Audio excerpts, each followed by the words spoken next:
Bloomberg Audio Studios. Podcasts, radio, news. This is the Bloomberg Surveillance Podcast. I'm Jonathan Ferro, along with Lisa Abramowitz and Anne-Marie Hordern. Join us each day for insight from the best in markets, economics and geopolitics. From our global headquarters in New York City, we are live on Bloomberg Television weekday mornings from 6 to 9 a.m. Eastern. Subscribe to the podcast on Apple, Spotify or anywhere else you listen. And as always, on the Bloomberg Terminal and the Bloomberg Business app. Peter Oppenheimer of Goldman Sachs writing, while US fundamentals remain solid, the valuation premium is increasingly difficult to justify. Peter joins us now for more. Peter, welcome to the programme, sir. Let's talk about the valuation premium and the why. The data this week is good. The earnings have been okay. Absolutely. And we've got an FOMC slowly leaning towards a rate cut. What's not to like? Well, John, I think this is a relative rather than an absolute story. You're right. If interest rates are coming down, and we think they are, and the economy continues to grow, if even at a more moderate rate, generally that's a good backdrop for risk assets and for equities. And the US is no exception, particularly as it's increasingly again dominated by its biggest tech stocks, which are generating really strong earnings growth. But it's really the relative premium against other markets which has reached a record high, which is harder to justify when other markets are beginning to see their own tailwinds. Europe, for example, is enjoying stronger growth. You know, we think about last year, the US economy was growing at nearly 3%. Germany was stagnant. By next year, they're likely to be growing at relatively similar rates, and yet the valuation gaps are extremely wide, and that's an opportunity, we think, to diversify. It is a question of where you diversify, given the fact that a lot of people are expressing it through the currency, and the currency is having a balancing effect in so many ways, given the fact that it might actually be a tailwind for U.S. corporate earnings and a headwind for European ones. How do you factor that into this equation? That's a very good point and absolutely right, and particularly for the dominant tech stocks, which are very global in terms of their revenue streams, and they have very strong balance sheets, a weaker dollar will help them. So that is good indeed for the dominant companies in the US. And from an earnings translation perspective, it's a headwind in Europe or indeed Asia. But on the other hand, in terms of flows, what we're beginning to see is more appetite for US investors to spread their risks, to diversify, to benefit from some currency gains that they may get in cheaper markets like Europe or emerging markets, for example. And indeed, it's also an increasing incentive for investors in Europe to keep more of their funds at home. So from an earnings translation perspective, it's a headwind in Europe, it's a tailwind in the US, but from a diversification perspective for investors, I think this is likely to encourage a broader spread of assets than we've generally seen over the last decade. How interest rate sensitive is this story at a time when some people are talking about possibly an ECB cutting rates more quickly than a Fed, and then a question of whether maybe the Fed will cut rates just as quickly in perhaps a different composition at the Fed? Well, we're more mature through the interest rate cycle in Europe, at least in the Eurozone. We're expecting one more rate cut, getting policy rates down to 1 3/4. We think we have a series of rate cuts to look forward to in the US to get policy rates down to 3 1/4. What I think is worth also emphasizing, though, is that while there are prospects for bigger rate cuts from a higher level in the US than perhaps in Europe, long-term interest rates are not really coming down. And that's a reflection, of course, of concerns about debt sustainability and debt financing, not just in the US, but in other countries as well. Bear in mind, in Germany, while we're getting these policy rate cuts, long-term interest rates are actually edging up as it also finally increases its borrowing and fiscal spending, which is good for growth, good for the equity market, but of course puts upward pressure on long-term interest rates. Peter, speaking of Germany, the Bundesbank president today came out and said that challenges to Fed independence, which he calls in the DNA, the autonomy of good central banking, would resonate beyond the shores of the United States. What kind of impact could we see if we were to see the president of the United States get rid of Jay Powell and fire him in Europe or inside Asia and emerging markets? Well, look, we shouldn't forget that independent central banks have not always been the norm throughout history, and this was something that really gained prominence in the 1990s and beyond. Of course, that has helped both to bring down inflation, to bring down inflation risk premia as investors have become more confident in stability, and brought down risk premia and the cost of capital in general. I think anything that challenges the independence of the central bank will be reflected in higher risk premia. But I think we're a long way away from that. And as you've been saying in your reports, the conditions in the US are favoring interest rate cuts anyway. We're getting into a more benign phase of the cycle after the big inflation rises that we saw following the pandemic. Unemployment's edging up a little bit, and there is room to cut rates. That's true in the US, it's true across Europe, the UK, and other areas as well. And by the way, some weakness in the dollar and interest rates coming down in the US will resonate and be positive, I think, beyond US shores. Very beneficial, for example, for emerging markets also, which have tended to lag behind over a long period of time. So I think there's we're a long way away yet from people really worrying about central bank independence. Let's hope you're right, sir. It's going to catch up. Peter Oppenheimer of Goldman Sachs.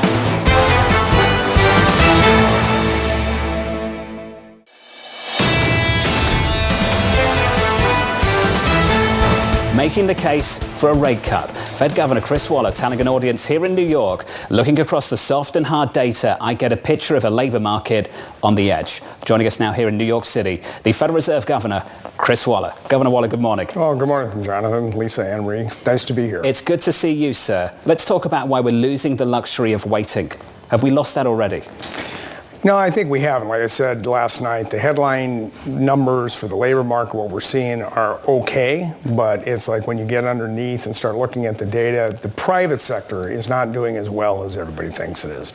Like half of the employment growth we saw last month was in the public sector, and that means the private sector is not doing particularly well. So I was just joking that, if you're walking on a lake and the ice is frozen and it sounds safe, but when you start hearing cracks, and that's what I feel like, it's too late once you go through the ice. So you've got to start prepping in advance before you have that happen. How do you square that with what we've heard from corporate America so far?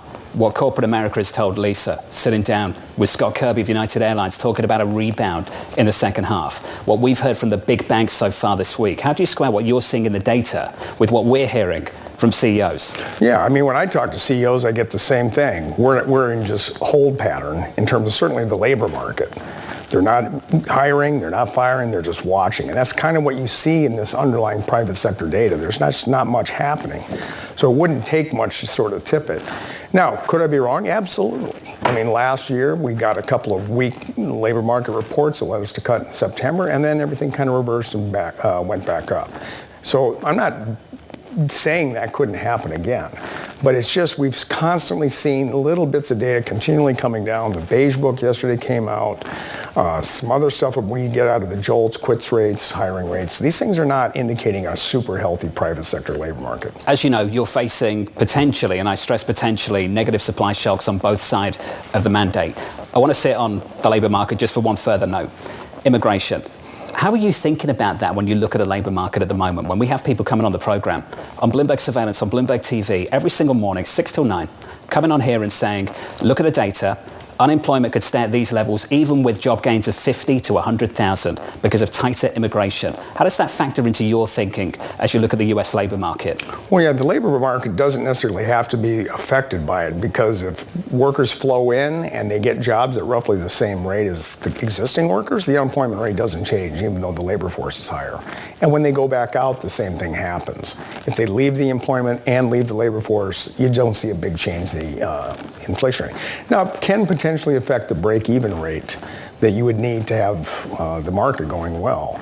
And that's what we're still trying to kind of get a sense of, because you basically brought 5 years of immigration forward.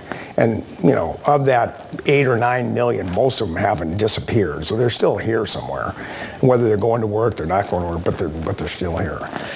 where I think the immigration stuff, if immigration was a big factor, you'd be seeing shortages, and you might see some in, some industries. But like I pointed out, that if you look at the new college graduate unemployment rate, it's 7%. It's much higher than it has. These are not jobs that are being opened up because immigrants are not coming in. It should be just the opposite. If immigrants are leaving and these jobs are open, then the unemployment rate should go the other way. So that unemployment rate to me is telling me immigration is not the source of the problem. Firms are just holding off on hiring decisions. Even if their earnings are doing well. That's just what I'm saying they're doing on the labor side. I wanted to say there's a mutual friend of ours that feels like he's missing out this morning, so he wanted to catch up with you as well. He's out in Victor, Idaho. He's having a good time, isn't he? Mike McKee joins us now. Good morning, Mike. Good morning, John, and good morning, Governor Waller. I would say I'm sorry I'm not there with you, but I bet you're sorry you're not here with me. I know you got it. I've been there before. It's a nice place. You've made the case now a couple of times for a July rate cut, but how committed are you? Are you willing to dissent at this meeting if the majority votes the other way? Well, I never want to commit to an action before the meeting. Otherwise, if everybody committed before, you don't even need to have the meeting to have a discussion. So the goal is to always go to the meeting, sit down, listen to all sides. People will try to convince me of their view. I'll try to convince them of my views. And in the end of the day, you make the decision on what you think is the right outcome and the right data, how the data is coming in. And right now, I laid out my case last night. I don't think I could be any more clear, I hope, as to what my position is and why I think we need to do this. It's just how I read the data and how I think about going forward, how you respond to anything that involves tariffs. There's a lot of politics in this decision coming up, more than usual. And I'm wondering, Governor Bowman has also suggested she would prefer a rate cut in July. If two of you vote for a rate cut, if two of you were to dissent, would you worry about the market reaction to that? One of the things that has always bothered me since I took this job is the criticism that we are nothing but groupthink. All the meetings are the same. Nobody dissents. Nobody does anything. And I think this is healthy. I think this is a turning point in the way we want to think about policy. Some people don't want to cut. Some do want to cut. But coming out and making the case either side, that's good, healthy debate. Otherwise, if we're always going to do the same, the joke is, why don't you just have one person set policy and send the other 18 FOMC members home? So this is healthy. I think this is what you want to see in a democracy. You want to see policymakers have serious, open discussion about where policy should go. It doesn't mean anything about politics or anything else. It's make the economic argument and then see if you can convince others to go along with you. And that's all I'm trying to do. We totally agree with you, for the record. We were sick of the groupthink, and it's good to have dissent. Yeah. Mike essentially is asking if you will dissent at the end of this month. Is there value in dissenting on the FOMC? Well, I mean, it's often the case that you dissent if you make it very clear you think at this moment in time this is an important thing to do. If you were to go in and do kind of a jihadist, I'm going to dissent at every single meeting no matter what happens, then you don't even have to show up. Everybody knows what you're going to do. So it is important to make sure that if you dissent, you do it carefully and you have the right reasons, and it's not going to turn into a serial dissenting potential case. I mean, that's how I take my job seriously and responsibly. So I only would think about doing this. I dissented on the balance sheet slowdown earlier this year because I felt like that was not needed. And that's kind of the situation we're in now. Chris, if you do cut, the markets will go one way. If you don't, they'll go another, perhaps. How critical is it to get to a rate cut fairly quickly? You've mentioned the danger to the labor market, but if you do wait till September, is that going to be too late? Well, that's kind of the debate. What does it mean to wait 6 weeks? Is it that critical? And the answer is probably not. It could be, but it's also the reverse. Why wait till September if it's just 6 weeks? That's exactly the thing. It doesn't kind of matter.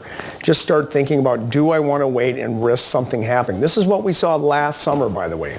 We left July, we left rates, and then boom, we got a very weak bad labor market report. The unemployment rate jumped 0.2. Payrolls went way down from where they were, and people were screaming at us last August, you guys should have cut in July.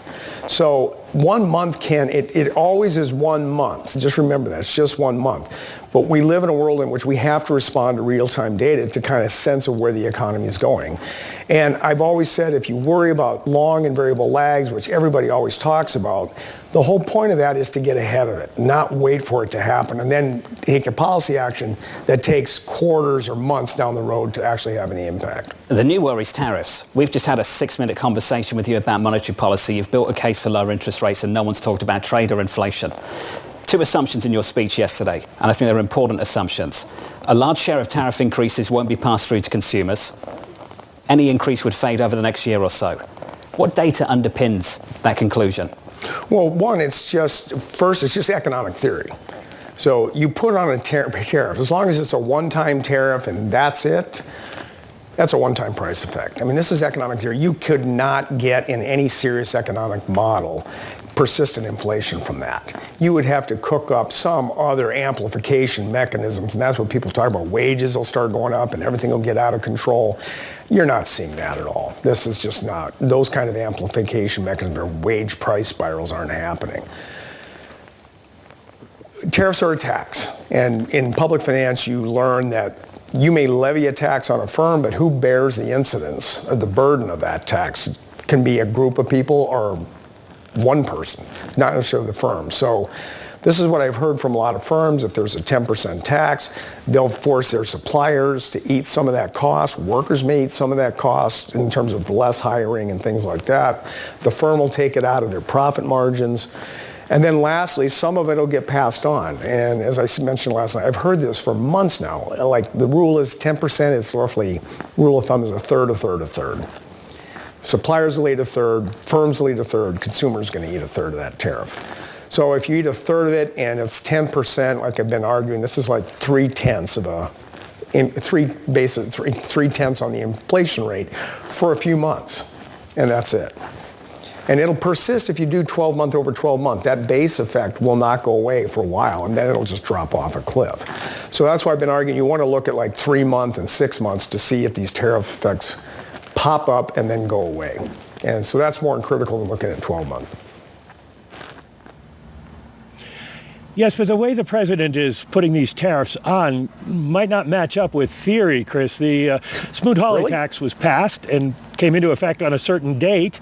The president has not yet put on most of these tariffs. They're in theory still coming, and we still haven't seen the Section 232 tariffs for the most part, the national defense tariffs that he wants to put on semiconductors and pharmaceuticals, etc. So if the process is stretched out, consumers could be hit by an ongoing series of tariff increases, and given what they've just been through, isn't there a danger that inflation psychology starts to seep in?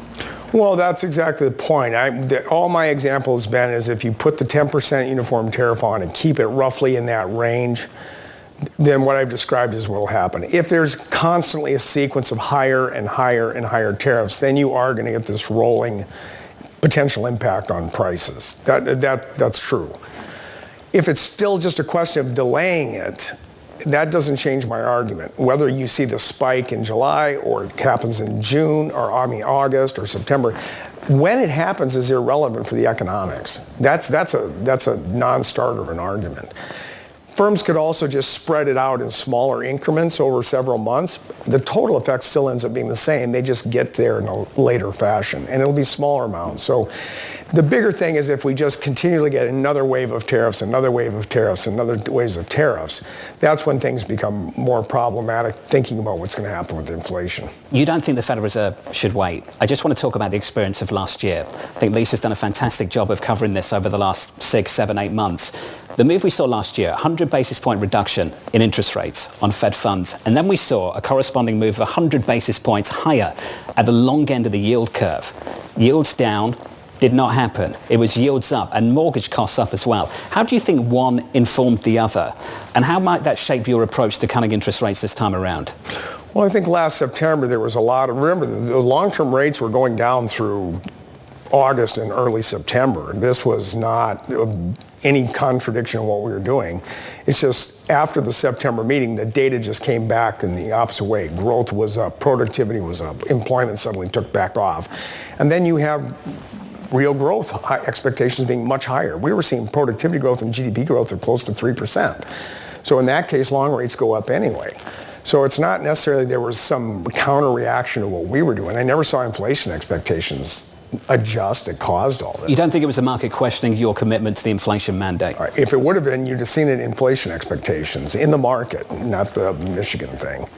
But we didn't see it.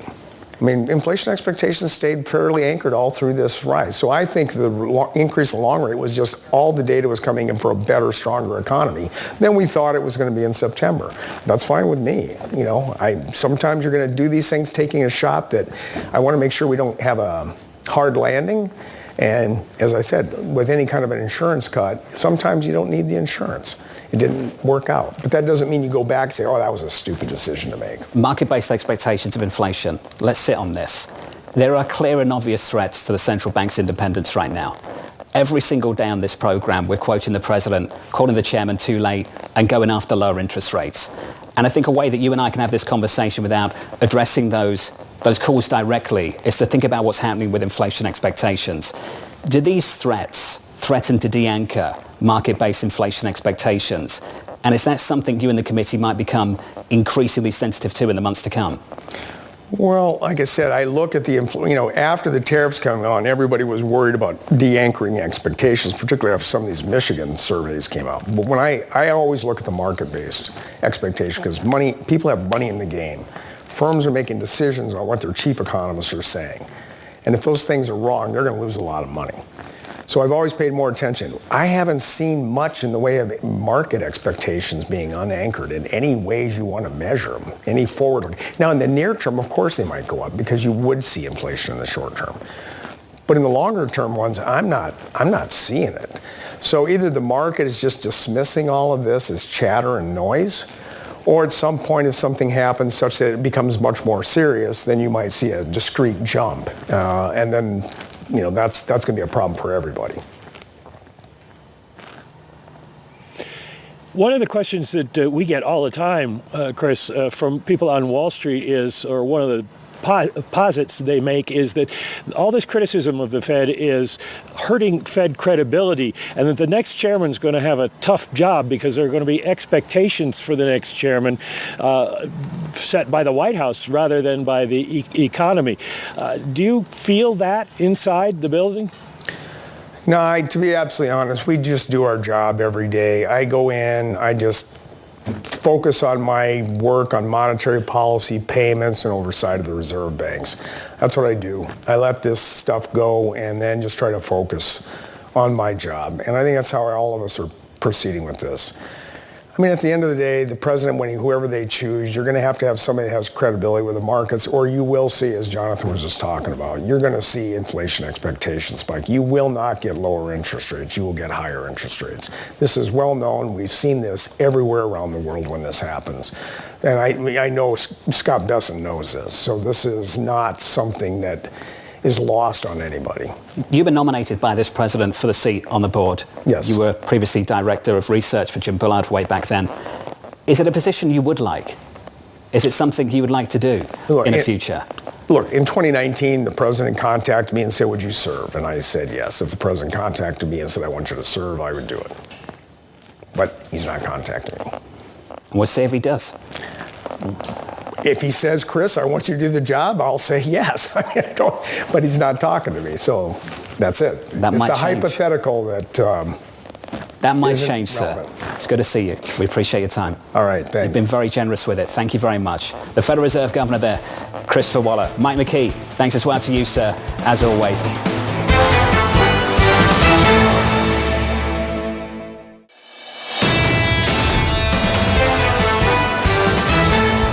Congress passing the first federal legislation to regulate stablecoins in a major win for the crypto market. Joining us now, I'm really pleased to say, for a first time here on Bloomberg TV, on Bloomberg Surveillance, the SEC Chairman, Paul Atkins. Chair Atkins, welcome to the program, sir. It's good to see you.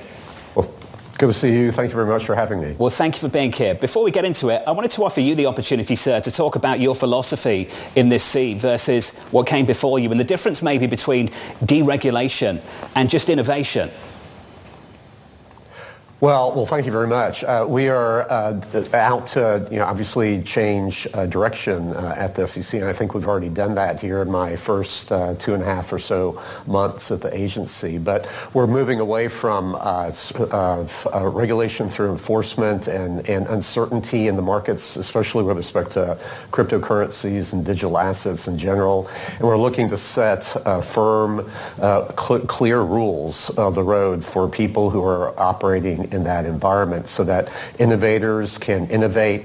They can rely on their advisors to tell them, which is the right direction and how they can build on solid ground. Regulators, though, can't step in without explicit action from Congress. So when it comes to cryptocurrencies and the SEC, what actually comes next? What are your plans?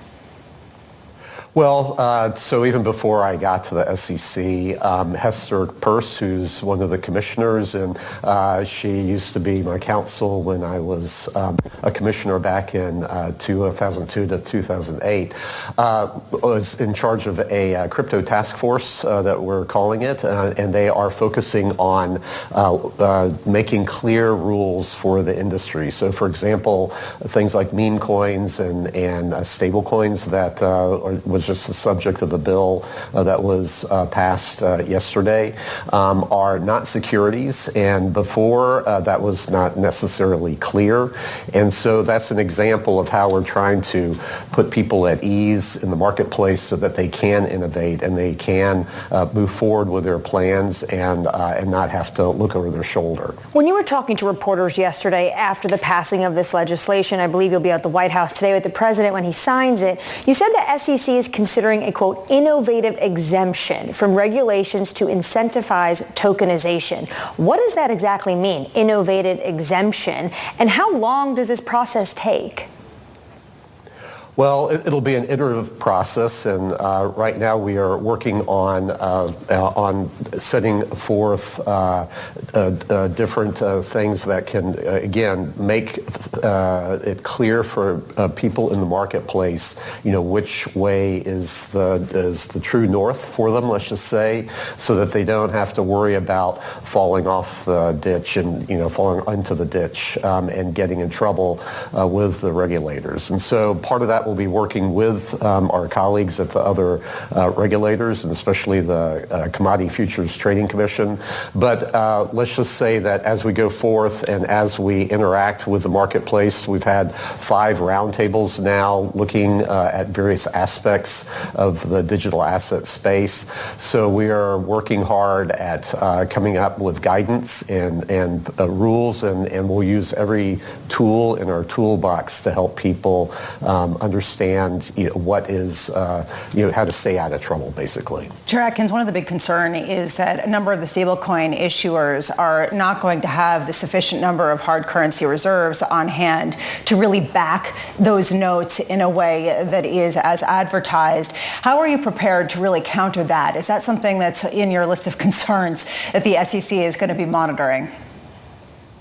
Well, one thing that I think the new to-be-signed bill into law makes clear is that these are not securities, and it's the banking regulators who are going to be looking after them. And I think that's appropriate because of the role that stablecoins play, and I think will play in the future. Because part of the real promise, I think, of distributed ledger technology is immediate payment as part of the process of transactions. So settlement coming down to, in effect, almost T+0, and to do it on the trade date. And that will make things much more efficient in the marketplace, save money, reduce risk in our financial system. So stablecoins are in the realm of the bank regulators, and they will look after to make sure that there is adequate and as advertised, adequate backing to the stablecoins. Chair Atkins, just sort of switching gears a little bit, there's been a lot of discussion around Congress and the president passing legislation that would open the door for people to take their money from the 401ks and put it into private assets, in particular private equity. How do you plan to oversee and make sure that that's done in a way that isn't potentially punitive for people who are retiring at ages where they need a lot more money for a lot longer?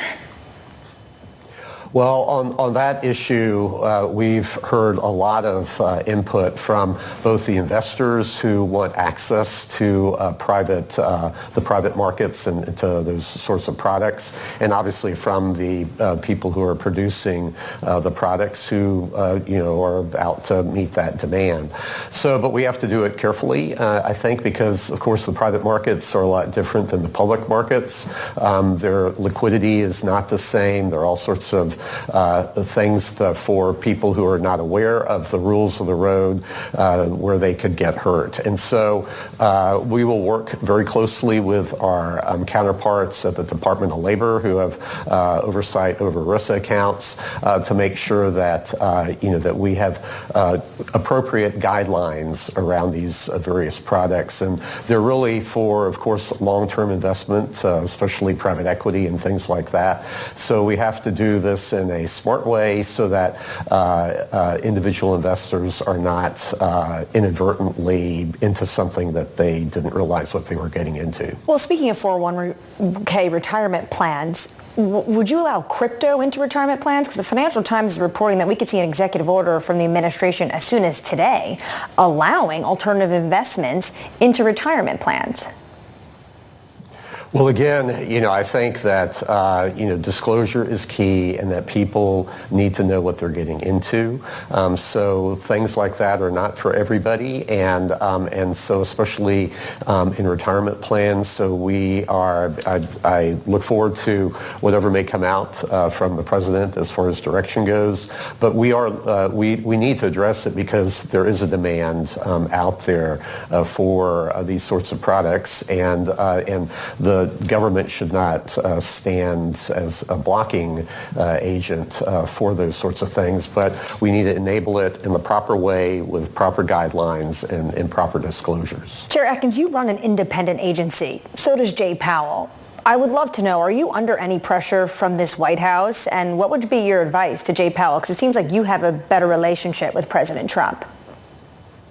Well, I think, so I've been at the SEC now. This is the third time. I was there in the early 90s under Richard Breeden and Arthur Levitt, and then again from 02 to 08, and now here in 2025. So, frankly, I don't see really any difference in operation from back then to now. I know there's been a lot of coverage of that, but, we are working hand in glove with our counterparts in the administration and at the Office of Management and Budget and OIRA as far as talking to them about rules and other things that we are going to be publishing. So, keeping them up to date, taking their comments, which are all very good. So I don't see any real difference, frankly, in the ambit of maneuver that we have at the agency. So I look forward to achieving a lot with in the time that we have, and because there is so much to do. This is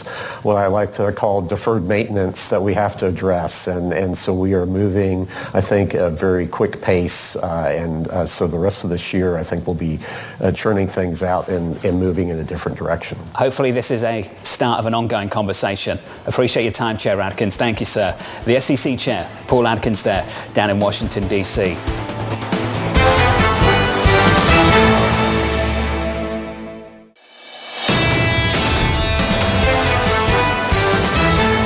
Sonal Desai of Franklin Templeton writing, the FOMC is already envisioning several 50 basis points of rate cuts this year, followed by more next. I happen to disagree with the policy, but I also think this confirms that the Fed already has a dovish bias. Sonal joins us now for more. Sonal, I just want to get into your thoughts on where you stand on this rate cut debate at the moment. Why don't you think a rate cut, currently at least, is warranted? Okay, before I get to that statement misstated what I was saying. The FOMC foresees 50 basis points of rate cuts this year and several rate cuts next year. And I think that is probably not warranted. And really, because the economy is kind of doing fine. We've talked about this several times in the past. I happen to think that the neutral Fed funds rate is between 4 and 4.25. We've talked about this before. 2.25 of inflation, 1.75 or so of productivity gains. Unless it looks like recession is imminent, it's not clear to me why the Fed should be cutting rates all the way down to close to 3% in this environment. We have become used to extremely low rates. And prior to the global financial crisis, we had decades of rates being more normalized. And that's why I don't think it's needed. Sonal, that said, a lot of people do expect the Fed to cut to that level that you're talking about, and you're not seeing an unmoored level of inflation expectations baked into the market, as Governor Chris Waller was just saying. So do you think that the market right now is underpricing the potential for future inflation? I think it is probably. And the point is the future inflation that I see is probably not associated, let me be clear, with tariffs. For a number of reasons, it's not just that they're one-off. Frankly, tariffs don't impact enough of the CPI basket to have a meaningful impact on overall inflation.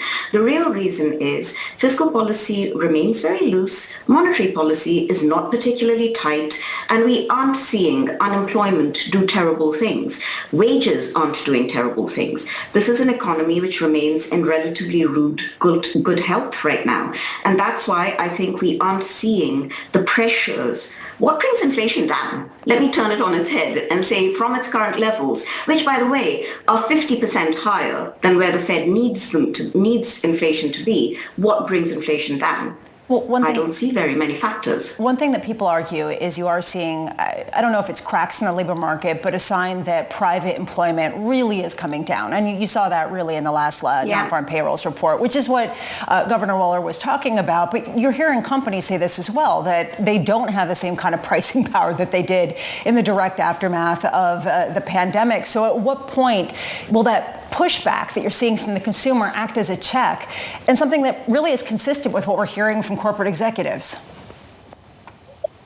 Once we see some more, once we can hang a bit more meat to that particular story, I'd say I would agree. So far, it's a data point. It's a few data points. And actually, we've seen some fairly decent corporate earnings as well. We got yesterday's retail sales, for example.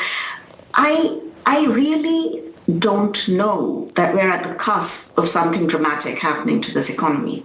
And getting clarity on the fiscal front, whether you like the bill or hate the bill, we do have clarity from the bill. That actually is a corporate tailwind, not a headwind. So I'm not yet prepared to say that we're getting to a point of significant weakening of this economy. So does that mean, Sonal, that you're all in on a high yield and you're shorting the 30-year? No, I'm aggressively neutral on rates in general, and I am looking at, if I think about all the different factors which come into play, I think fair value for US 10 years is actually probably around 475 to 5. Do we get there? It's not completely clear.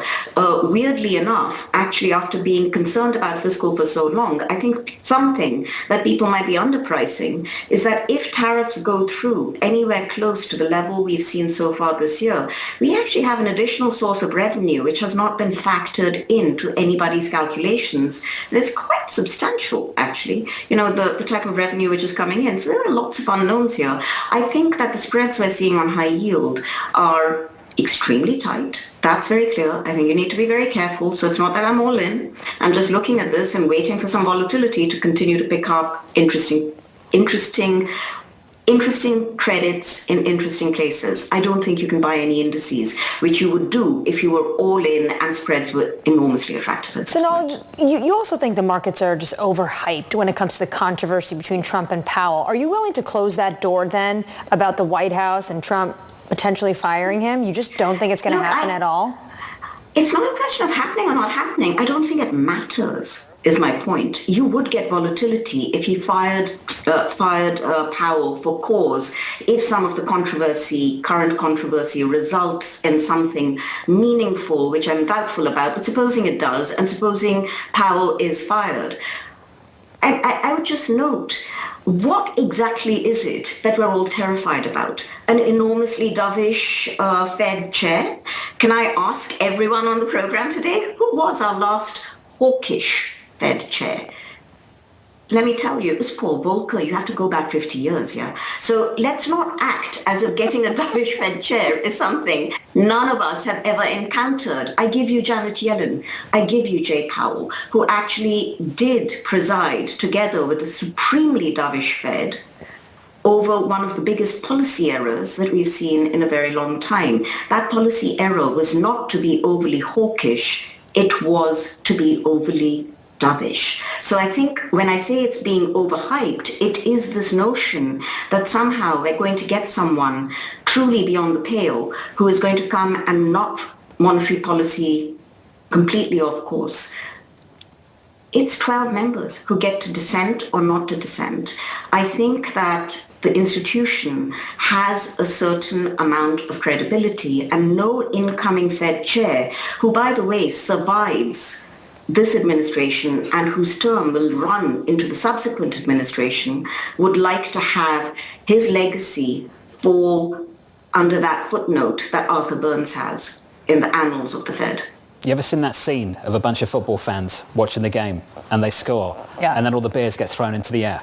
And now people have put different video in that screen, and then they throw all the beers into the air. That was Sonal Desai, the big screen. And it starts going on that rant about the Federal Reserve, all the beers getting thrown into the air, everyone's going crazy. Yeah, that's very much. That was a fantastic explanation and, frankly, history lesson. Sonal, thank you. Sonal Desai there, Franklin Templeton.